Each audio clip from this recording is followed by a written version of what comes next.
Village and ward secretariat వ్యవస్థ and volunteers వ్యవస్థ ప్రభుత్వం తీసుకువచ్చింది. అదేవిధంగా ఒక సంక్షేమం క్యాలెండర్ కూడా ఇవ్వడం జరిగింది. ఆ క్యాలెండర్ ప్రకారంగా ప్రతి నెల ఒక సంక్షేమం ప్రోగ్రామ్ ఇంప్లిమెంట్ చేస్తూ తర్వాత దీంట్లో ఉన్న లబ్ధిదారులు జాబితా అన్ని కూడా సోషల్ ఆడిట్ భాగం కింద మన విలేజ్ అండ్ వార్డ్ సెక్రటరియట్స్లో మనం డిస్ప్లే చేస్తున్నాము.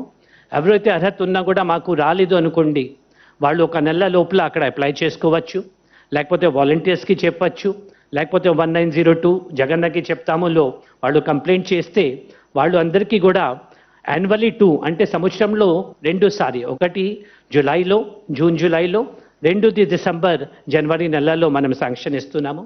దానికి భాగంగా ఈరోజు ఈ ఇంప్లిమెంట్ బై యాన్యువల్ శాంక్షన్ కింద లెఫ్ట్ ఓవర్ బెనిఫిషరీస్కి ఎలిజిబుల్ పర్సన్స్కి శాంక్షన్స్ ఇవ్వడం జరుగుతూ ఉంది.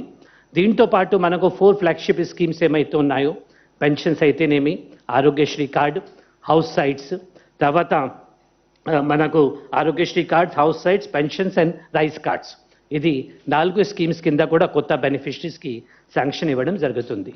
సార్ ఇది నిజంగా చెప్పాలి అంటే సార్ ఇది ప్రభుత్వం తరఫు నుంచి ఈ పథకం అంటే ప్రభుత్వం తరఫు నుంచి ఒక గ్యారంటీ, ఒక హామీ. అది ఏం హామీ అంటే అర్హత ఉంటే మీకు చాలు సంక్షేమం పథకాలు మీకు ఇస్తాము. దీంట్లో మతం, కులం, ప్రాంతం చూడకుండా ప్రతి ఒక్క అర్హత ఉన్న వాళ్ళకి బెనిఫిట్ ఇవ్వడం జరుగుతుంది. ఇది ఒక ప్రోగ్రామ్, ఒక ముఖ్య ఉద్దేశం. కాబట్టి ఈరోజు ఈ ప్రోగ్రామ్ సక్సెస్ చేసినందుకు జిల్లాలో ఉన్న కలెక్టర్స్కి, మిగతా డిపార్ట్మెంట్స్కి, లబ్ధిదారుల అందరికీ కూడా నేను హృదయపూర్వక అభినందనిస్తూ సెలవు తీసుకుంటున్నాను sir. Now with your permission sir, I would request